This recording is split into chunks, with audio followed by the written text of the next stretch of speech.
There's something quietly tragic about the way our culture has understood the concept of kindness. From the earliest years of life, we're taught that helping is always the right thing to do, that loving is synonymous with saying yes, that denying oneself is a sign of selfishness.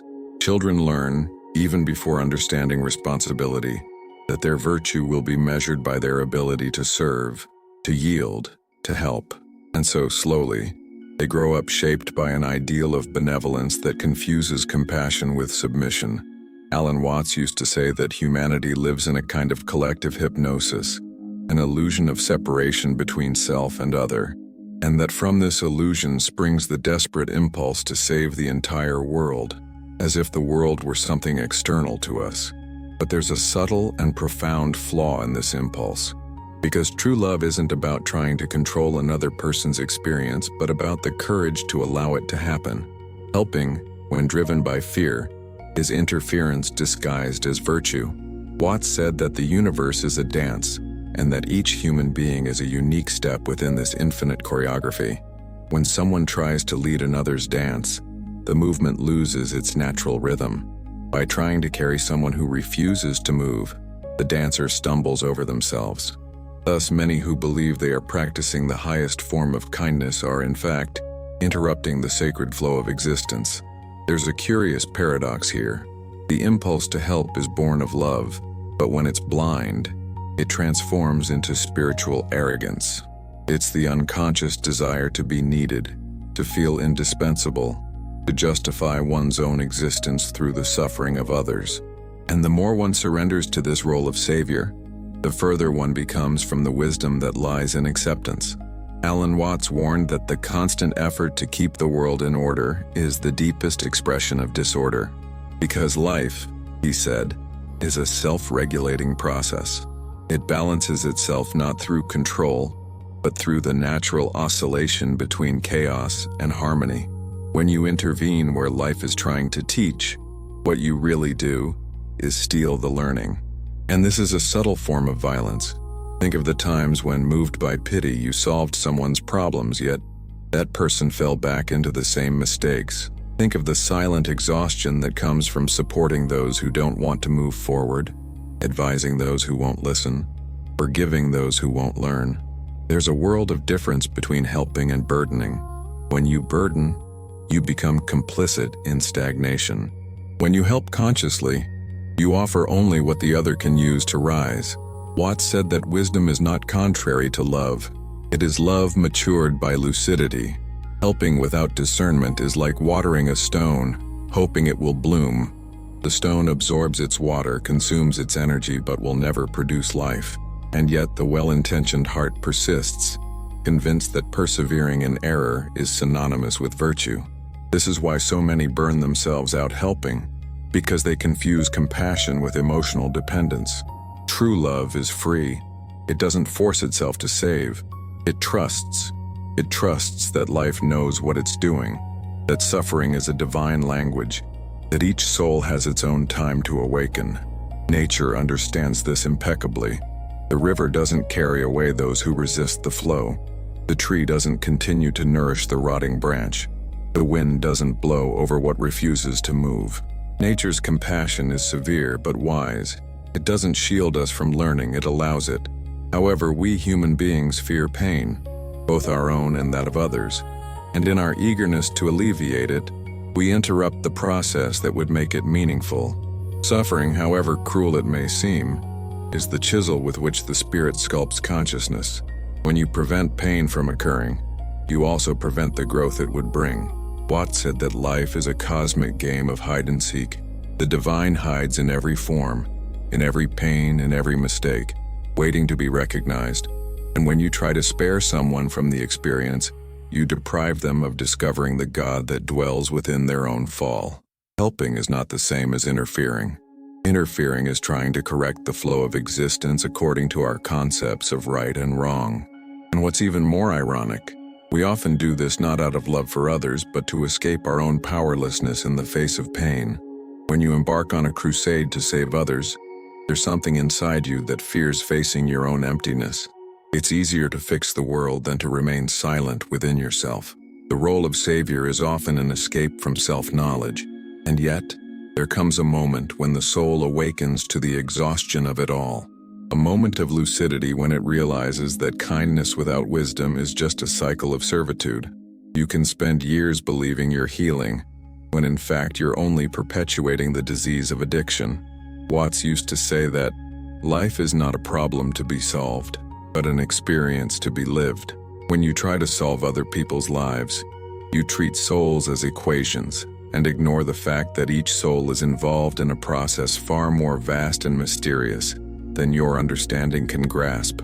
Helping with wisdom is like shining a flashlight in the darkness. You don't push someone along the road. You simply illuminate the path so they can see where they're stepping. But the decision to walk, stumble, or stop is theirs, and it needs to be theirs. Otherwise, learning dies before it can even begin. Watts saw this as the essence of spiritual freedom, allowing each person to find their own rhythm, their own fall, their own return.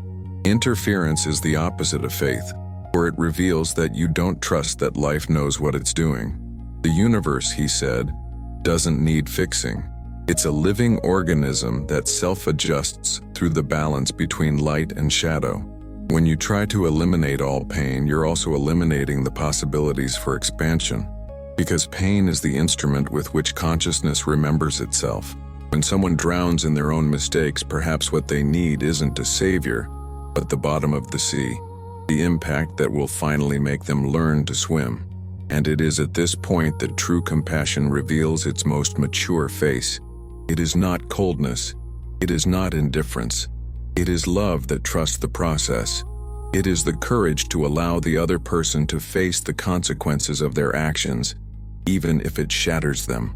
Because as Watts said, the ego only dissolves when pain forces it to see that it is not the center of the universe. And as long as you try to protect it from this dissolution, you will keep it trapped in the illusion of separation. Helping others wisely is an act of humility in the face of mystery. It's understanding that you are not the guide of another's journey, but merely a witnessing presence. And sometimes, silent witnessing is more transformative than 1,000 gestures of help. True love, Watts said, is like the sun. It warms but does not compel. It illuminates but does not choose. It offers, but does not bind. So perhaps the first step to understanding love is not learning to give, but learning to stop. Stop interfering. Stop correcting. Stop believing that the world needs us to be complete, because the world is already complete. Every being, every mistake, every pain is part of the great web of experience we call life. And when we try to repair this web, we tear its finest threads. The true act of love is to trust in the intelligence that sustains everything. It is to observe without judging, to love without possessing, to serve without losing oneself. And above all, it is to understand that the pain of another is not a call to our heroism, but a reminder of the complexity of existence. Helping too much is trying to correct the infinite, and the infinite, by definition, does not need correction. The question isn't whether we should love, but how. It's not whether we should help, but when and how. And perhaps the answer lies in this paradox that Alan Watts understood so well. Mature love is the kind that has the courage to let go, because loving someone is allowing them to live their own destiny, even when that destiny leads to pain. It's having faith that the same power that guides us through our downfalls will also guide them through theirs. And so by understanding that the act of not intervening is also a form of help, we discover the essence of true compassion, the kind that observes, understands, and trusts. For the universe doesn't need saviors. It only needs consciousnesses awakened enough to let life be what it is. There's a silent pain that few recognize, and it dwells in the hearts of those who always say yes. It's an ancient pain, disguised as virtue, wrapped in phrases like, "I just want to help. I can't say no. They need me." But behind this generous discourse, there's a loneliness masquerading as compassion. It's the emptiness of those who learned to love others before learning to love themselves. Alan Watts said that modern man's greatest mistake is believing that being spiritual means denying one's own limits. The true spirit, he asserted, is not one that nullifies itself, but one that knows itself. Because without self-knowledge, all kindness is blind, and all giving an escape.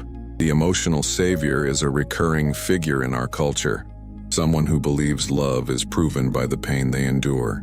They help until they bleed, give until they are emptied, listen until they lose their voice.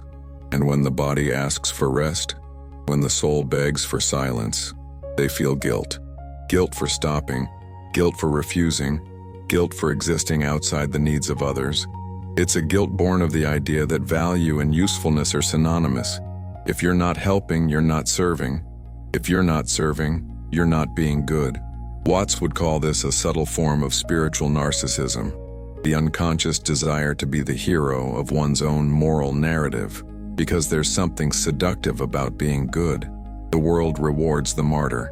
Society celebrates the tireless altruist, the one who gives without measure, the one who never says no. But this applause is the first poison. The Savior's identity is fueled by recognition. They need to be needed to continue existing. That's why so many help without being asked, advise without being invited, impose themselves in the name of kindness. They don't realize that what they call compassion is actually fear. Fear of having no value outside the role of caregiver. Watts explained that the ego is a master of disguise. When it appears most altruistic, that's when it's most deeply asserting itself. The impulse to heal others can often be a desperate attempt to avoid one's own internal confrontation. Helping becomes a distraction, a way to silence one's inner restlessness. While the focus is on others' suffering, there's no room to face one's own abyss, that emptiness that arises when you realize you're no one's savior. That's why helping too much is so addictive. It momentarily fulfills the fear of insignificance. But this cycle comes at a price. Over time, the Savior's soul begins to fragment. He feels he carries the weight of the world, but doesn't understand that he himself placed it on his shoulders. The people around him become accustomed to his giving, and soon generosity ceases to be a virtue and becomes an obligation. Love becomes duty, and duty becomes weariness. Then resentment arises, a silent pain that dares not confess. He cannot admit his exhaustion, for that would destroy the image of good he has so zealously built, and so, silently, he grows ill. Watts said that modern neurosis is the result of a constant attempt to live beyond one's own limits. Man, in trying to be God, ends up denying his own humanity, and there is nothing more human than having limits. The spiritual guilt of saying no is therefore a product of ignorance about the true nature of love. Because love, in Watts's view, is not a self-sacrificing force, but an energy that flows naturally, and that, in flowing, includes the sender. To love without including oneself is to mutilate love. When you say yes to everyone, you inevitably say no to yourself, and the soul, at some point, exacts the price of this denial. This guilt stems from a moral distortion. We've been taught to confuse humility with servitude and altruism with self-denial. Religion, education, family, all reinforce, subtly or explicitly, the idea that it is noble to suffer for others. The myth of the martyr is repeated in every culture. The hero who sacrifices himself, the saint who surrenders himself, the bodhisattva who renounces his own enlightenment to save the world. But what we forget is that even the bodhisattva can only liberate others after liberating himself. Constant self-denial is not spirituality, it is alienation.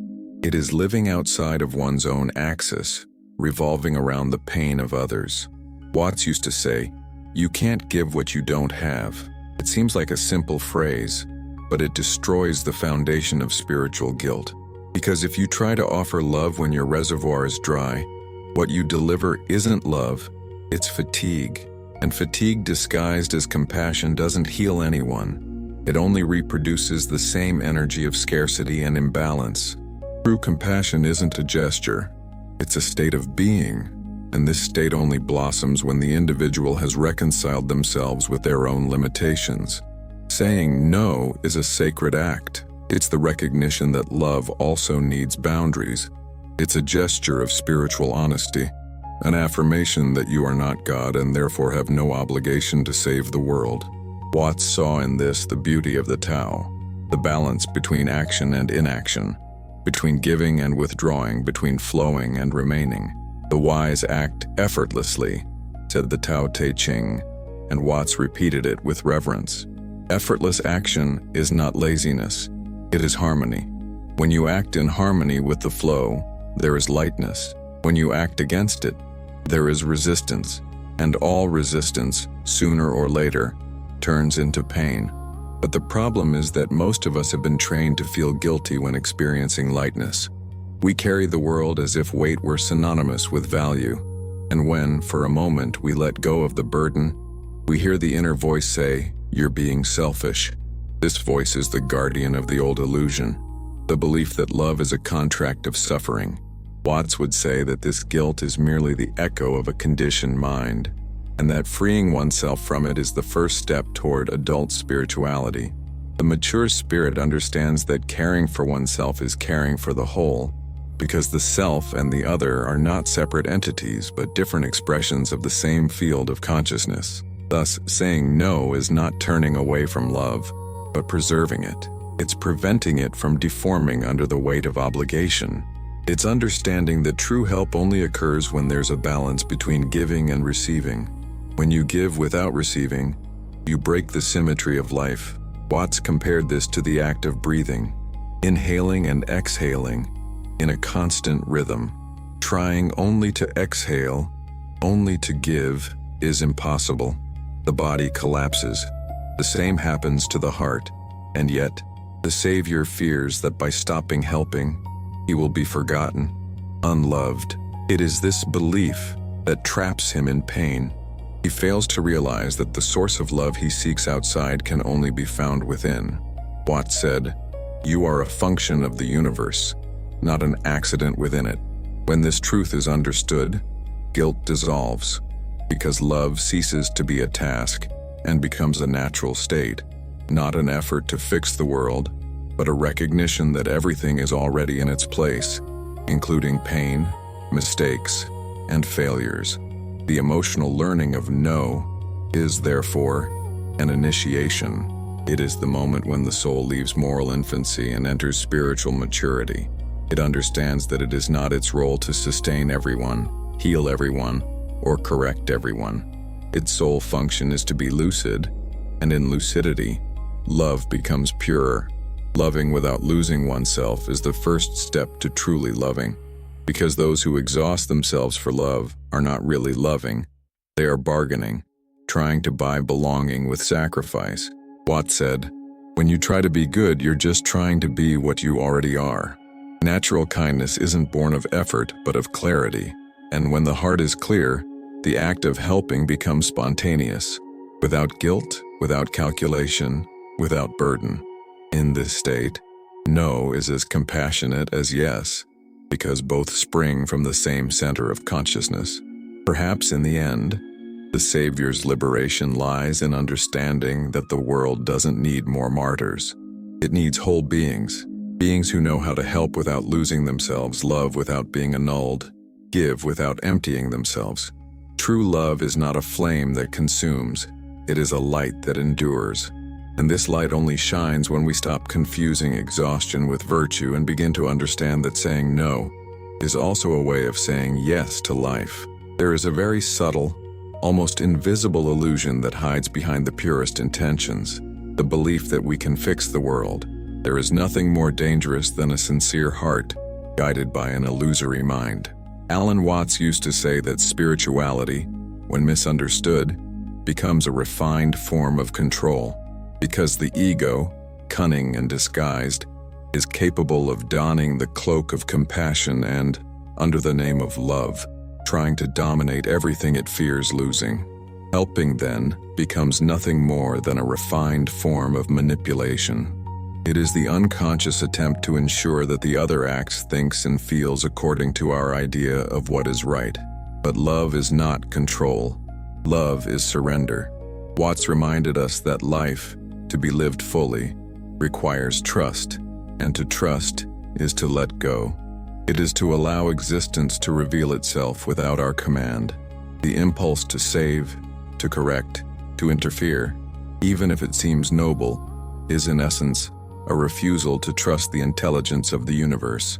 The mind believes it knows what the other needs, what the world should be like, how pain should end. But this arrogance masquerading as kindness is precisely what separates us from the sacred. The universe, Watts said, is self-sufficient. It does not need rescue. The cosmos does not demand redemption, it demands participation. Think for a moment.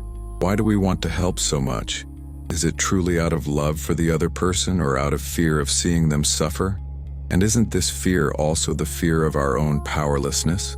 When someone in front of us suffers, we feel the reflection of our own pain, and the impulse to intervene arises as an attempt to silence the discomfort we feel within. Thus, often the act of helping is less a gesture of love and more an escape mechanism. We are trying to heal ourselves through others, and we call this compassion. Watts used to say that life is a spectacle, a cosmic dance without a director.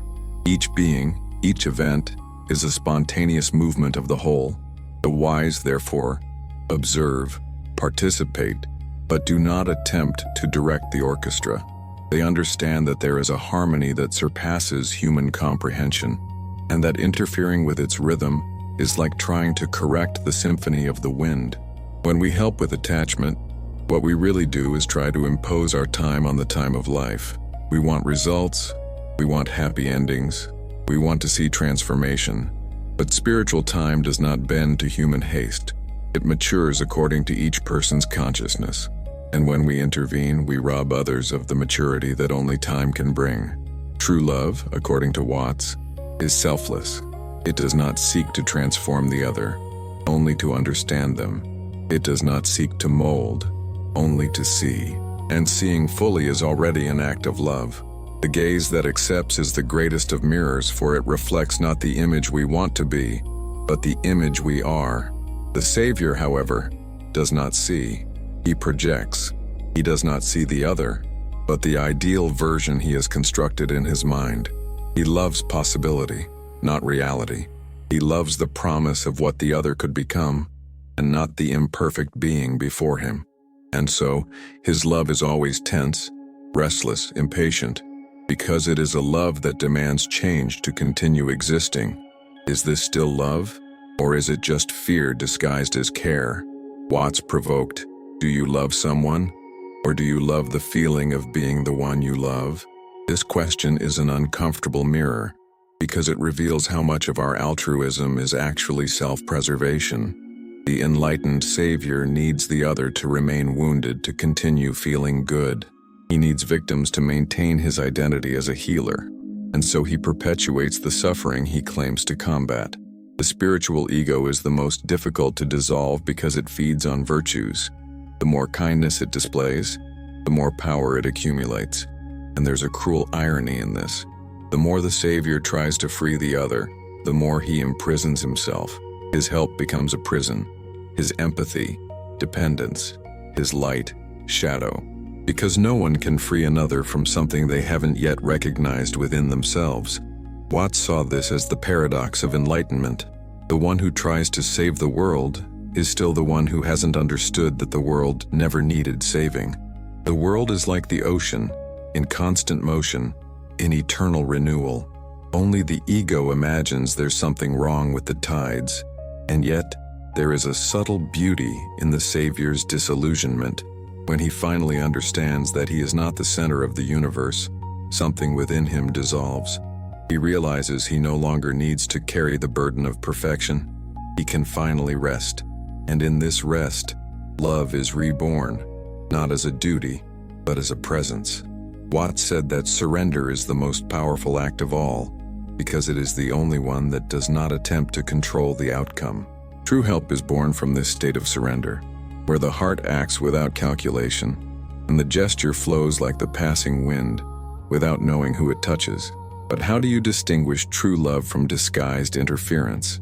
This is a question that has echoed for centuries and that each soul must answer in its own way. Watts suggested a simple criterion. Observe the energy that drives your action. Is there anxiety, Is there urgency? Is there a sense that the other, it needs change? Then it is still the ego that is in charge. Love is not anxious. It does not rush awakening. It trusts.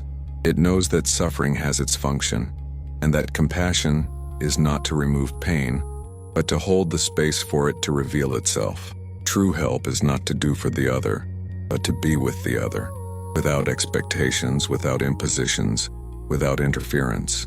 And here arises a paradox that Alan Watts loved to explore. The less we try to change others, the deeper the transformation that occurs around us, because conscious presence is contagious. It teaches not with words, but with vibration. The other feels the space of freedom that emanates from a being that doesn't need to control, and within that space, something within them opens. What force cannot move, acceptance dissolves. True help, therefore, is awakened presence. How many times have you tried to convince someone to change and failed? How many times have your arguments, your efforts, your tears produced nothing? Perhaps because what transforms is not the speech itself, but the energy behind it. Watts said that no one changes because they were persuaded. People change because they see themselves differently. The role of the wise is not to mold consciences, but to create mirrors. And a mirror is what love is. Not a mold, not a prison, but a reflection. When you understand this, the act of helping changes completely. Help ceases to be a gesture of power and becomes a gesture of communion. You are not above the other, but beside them. You are not a guide, you are a witness. You are not a savior, you are a companion on the journey. And at this level of consciousness, even silence becomes a teaching. Watts stated that the word is the echo of stillness, and that only silence can teach what is beyond language. Sometimes the greatest good we can do for someone is to remain at peace in the face of their pain, without trying to cure it, without trying to explain it, simply trusting that it too is sacred. This is the point where compassion transforms into wisdom, where the impulse to act becomes contemplation, where the desire to correct dissolves into the acceptance of impermanence. True love at this level is a silent, almost invisible force. It doesn't impose itself, it simply is. And paradoxically, it is this love that truly transforms, because it isn't born from the desire to change, but from the profound understanding that everything is already changing, all the time. Watts saw life as a stream of experiences, each necessary for wholeness. Suffering, failure, error, all are part of the music. To try to eliminate a note is to destroy the melody. To help too much is to try to control the rhythm of the universe. And the universe, like water, escapes the hands that hold it. Only when we open them does it flow again. So perhaps the question we should ask ourselves is not, how can I help? But why do I feel the need to help? Is it love or fear? Is it surrender or control? Is it presence or escape? Each answer that emerges will be a key, opening doors within us, until one day we realize what Watts realized, that the greatest service we can render to the world is to be whole. Because when we are whole, our very existence becomes healing. There comes a moment in every seeker's journey when the act of helping reveals itself as the most faithful mirror of one's own ego. It is when the soul discovers that its hands, once extended in compassion, were also trying to shape destiny. This is the moment when spirituality ceases to be comfort and becomes deconstruction. Alan Watts said that the universe, in its divine irony, teaches us not through victories but through collapses. And it is only when things fall apart, when the good we did begins to hurt us, that we realize how much we confuse love with interference. Watts liked to quote an ancient Taoist proverb, "The river overcomes the rock because it is flexible. The rock tries to resist, the river adapts, and yet it is the river that wins, not through force, but through surrender." Helping too much is like being like the rock, trying to hold back the other person's flow. It's imagining we know the right direction, and that it's up to us to guide the flow. But the river, even held back, will find a way. Life is untamable, and any attempt to control it merely postpones the inevitable erosion. When you prevent another from falling, you become the rock they must circumvent to continue. Imagine a gardener who, out of compassion, decides to protect a plant from the wind. He builds a shelter, carefully covers it, and believes he is saving it from the storm. At first, the plant flourishes, but over time its roots become fragile, unable to support the weight of its own leaves. One day, the shelter gives way, the wind returns, and the plant breaks. The gardener weeps but doesn't realize that it was his own protection that doomed it. Watts said that suffering arises when we try to avoid the inevitable. The wind is not an enemy. It is the invisible teacher who teaches strength. Nature doesn't protect, it awakens, and mature love needs to learn from it. Helping isn't always about engaging. It's often about letting go, allowing the experience to unfold in all its rawness, in all its truth. Because deep down, helping too much means not trusting the intelligence of suffering. Watts explained that pain is the hand with which the universe shapes consciousness. Trying to spare it prevents the soul from maturing. But modern man cannot bear to see others suffer.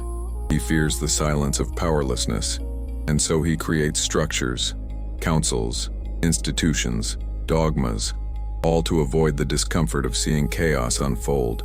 Compulsive help is, therefore, a collective escape mechanism. We want to fix everything because we cannot bear mystery. And mystery, Watts said, is precisely the heart of life. Ask yourself, why can't we bear to see someone fall? What is it about another's fall that threatens us so much? Perhaps because secretly we know we too can fall, and by reaching out, we seek not only to lift the other, but to deny the fragility we recognize within ourselves. This is why compassion without conscience becomes pity, and pity is always an act of separation. Love does not pity, it understands. Pity looks from above. Love looks from within. Pity seeks change. Love bears witness. Watts said the universe has no morality, but it does have balance. It neither punishes nor rewards. It merely reflects, and this reflection is relentless. When we interfere too much, we are interfered with. When we control, we are controlled. The energy we emit returns, not as punishment, but as a lesson. Thus, those who try to save everyone end up needing to be saved, and the cycle of exhaustion closes in on itself. There's a Zen story that illustrates this with disconcerting clarity.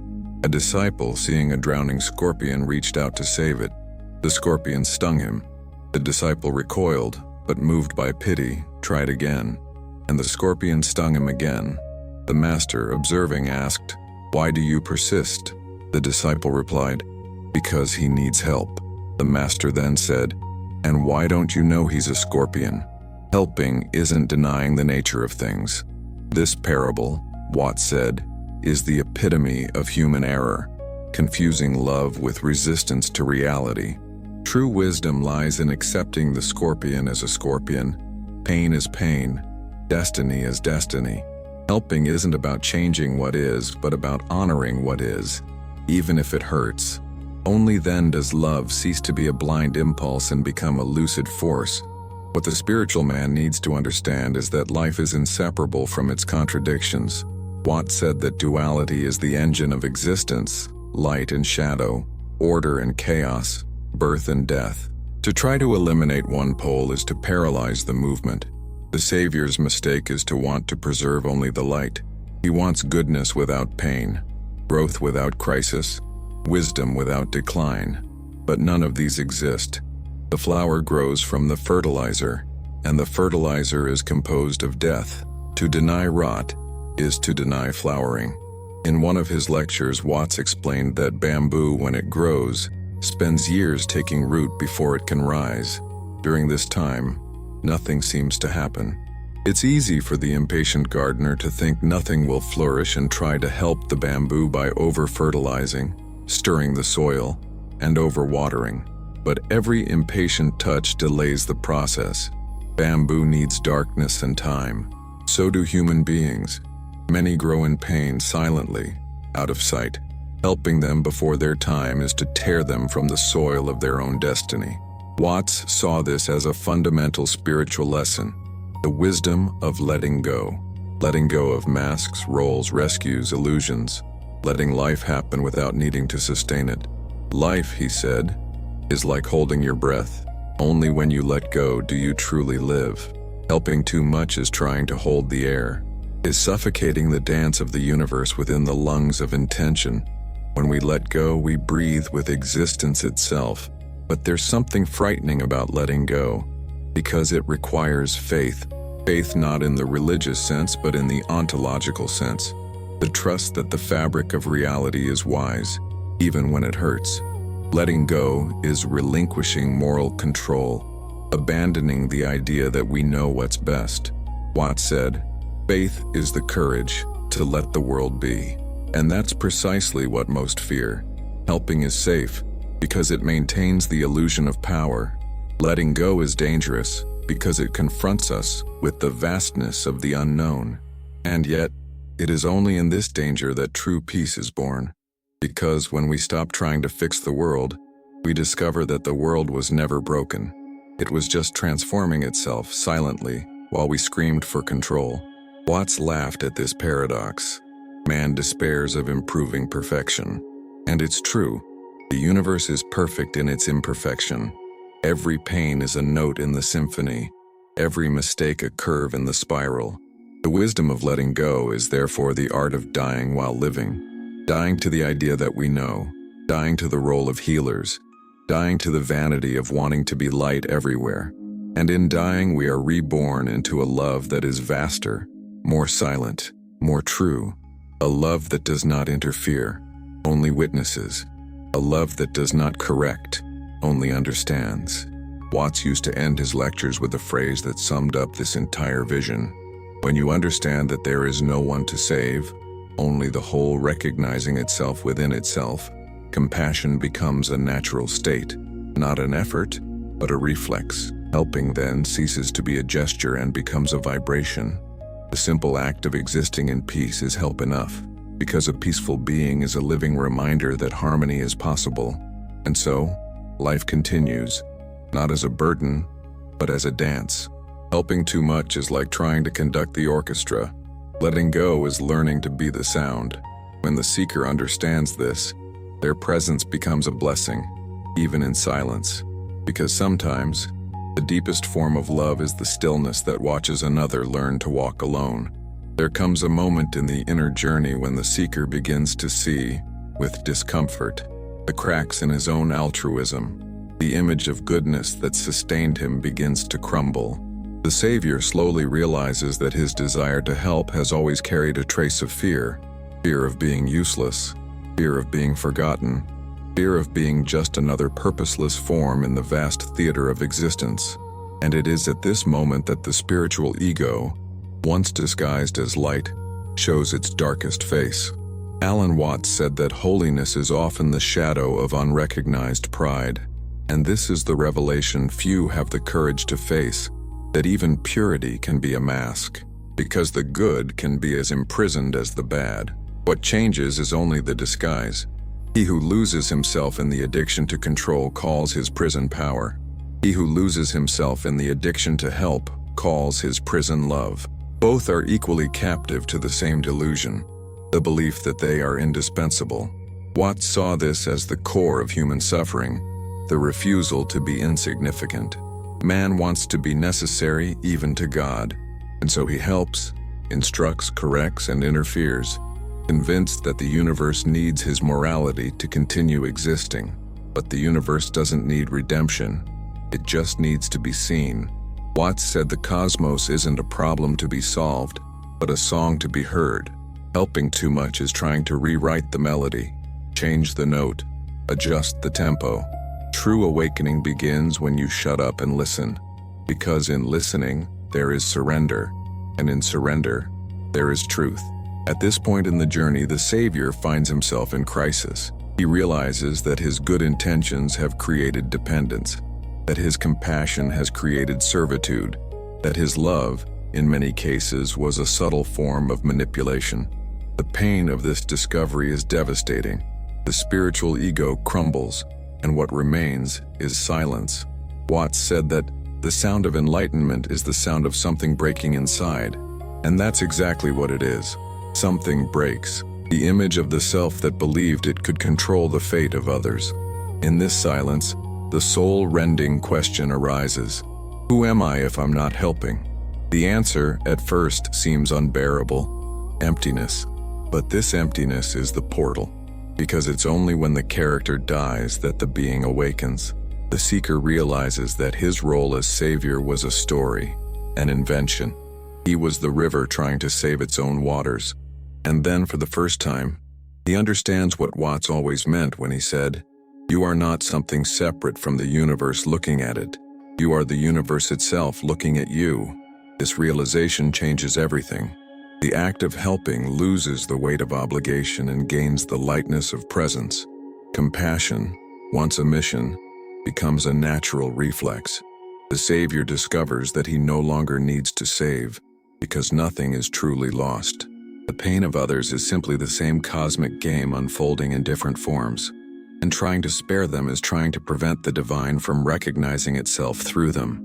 Watts explained that interference arises from ignorance of the cycle. Humans see a fragment and call it suffering. God sees the whole and calls it learning. The spiritual ego believes chaos is failure. Awakened consciousness sees chaos as transition. Helping too much interrupts this process, freezing the movement. It's like tearing a butterfly from its cocoon prematurely. The gesture seems kind but condemns the creature to the inability to fly. True love is patient. It understands the timing of the seed, the rhythm of dawn, the silence of blossoming. The Savior's haste is the impatience of those who cannot bear to see the other in transformation.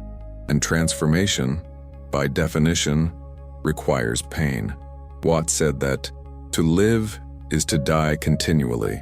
Each change is a small death, and trying to prevent pain is to prevent rebirth. This is why compassion without wisdom becomes cruelty.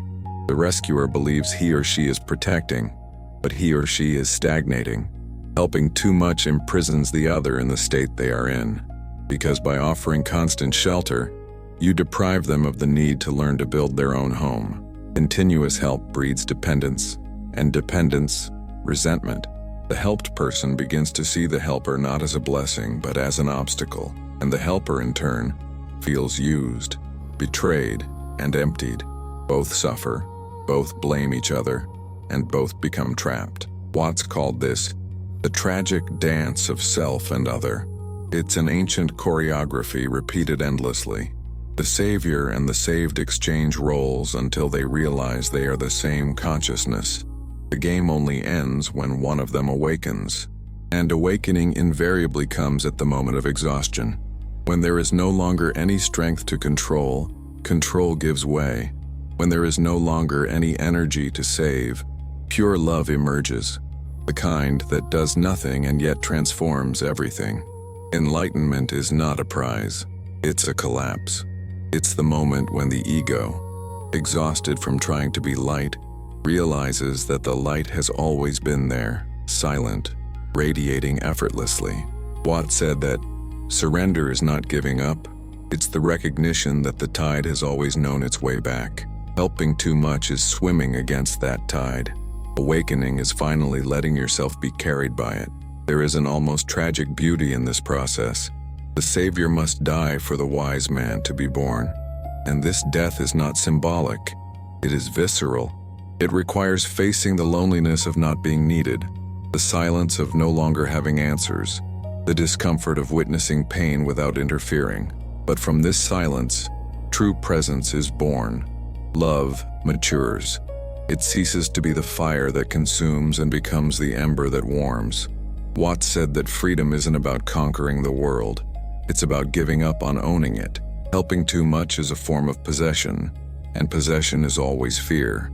When you trust, you let go. When you let go, life finally breathes through you. The paradox is inescapable. By letting go of trying to help everyone, you become truly useful. By letting go of healing the world, you become healing. By letting go of the role of guide, you become the path. This is the Savior's final revelation. He was never saving anyone. What he called help was the universe itself, trying to remind him of itself. Each person he tried to save was merely a reflection of his still unreconciled parts. Realizing this, he smiles. Not the smile of arrogance, but the smile of liberation. The game is over and love remains. And then, the seeker falls silent. Silence is now not absence, but plenitude. What was once a burden becomes surrender. What was once an obligation becomes prayer.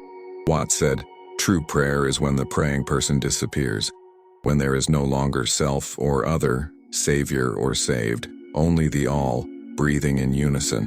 And at that point, the man who once wanted to fix the world realizes that the world was always sacred. He just didn't see it. Helping too much is the blindness of immature love. Letting go is the vision of awakened love. There is a moment after exhaustion and the collapse of control when everything becomes simple. The soul finally surrenders to what it has always been, part of a flow that never needed rescuing. Helping too much, one now realizes, was merely the symptom of a mind that distrusted the mystery. All their life, the seeker believed their task was to correct, to support, to sustain. Now, they understand that their only task is see. See clearly, see with presence, see with love.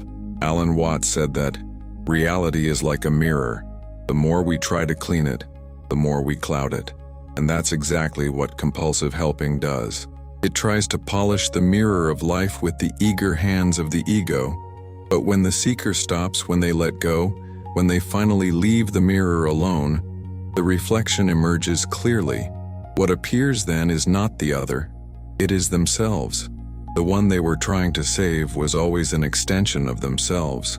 This is the silent revelation. There is no savior nor saved, there is only the one, playing with itself the eternal game of forgetting and remembering.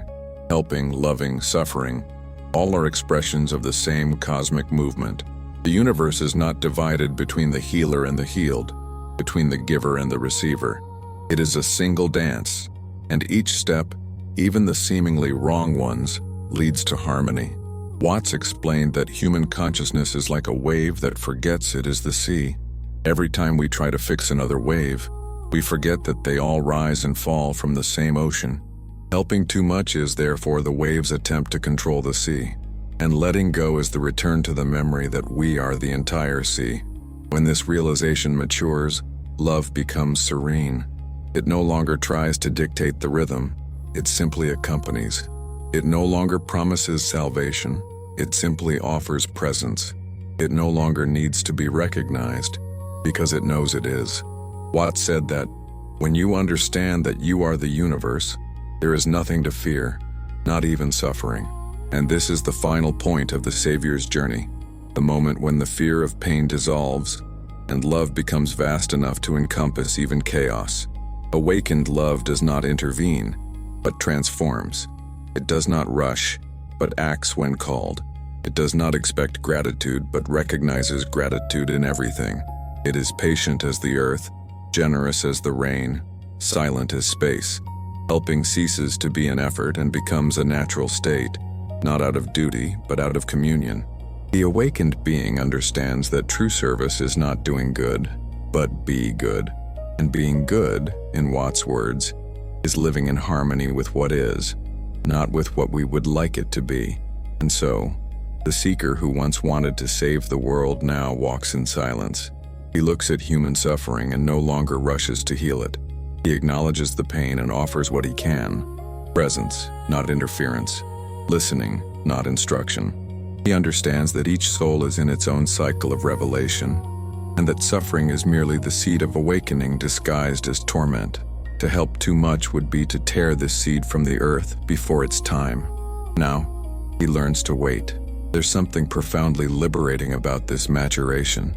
It's the freedom of no longer needing to be the hero, of not carrying the weight of the world, of not defining yourself by how much you give. It's the freedom to simply exist and allow existence to express itself through you. Alan Watts said that life is the universe playing at being you. Helping, therefore, is just the whole playing at compassion. But when play becomes obligation, laughter is lost. Awakening is the return of laughter. Mature love laughs because it understands. It laughs at its own drama, its own haste, its own seriousness.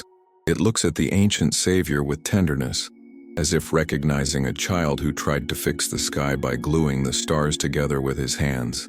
It doesn't judge, it just understands. That impulse to help was beautiful, but immature. Now, love has learned to trust the universe itself. It knows that the stars don't need glue, they simply shine. Watts said that enlightenment is not rising above humanity, but plunging into it without fear. And this is the journey's ultimate destination, a return to the world, but without the burden of correcting it. The awakened man returns to live among others, to love, to err, to laugh, to cry, but without burdening anyone. His presence, light and silent, is the lesson. He no longer speaks of love, he is love, and those who approach him feel relief, not because they have been helped, but because they have been seen. Helping too much, ultimately, reveals itself to be a form of blindness. Seeing is the true healing, and seeing requires inner silence. This silence is what remains when all desire to fix ceases. It is the space where life can flourish again, without interference, without blame, without control. The Savior disappears, and in his place emerges the fully human, one who understands that everything is exactly as it should be. The circle closes.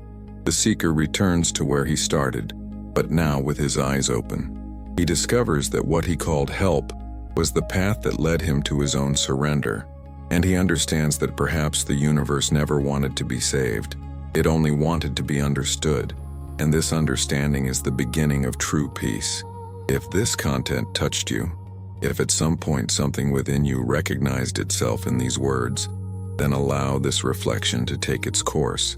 Reflect, breathe, and share. Like, comment on what resonated most, and subscribe to the channel to continue this journey of awareness, clarity, and love.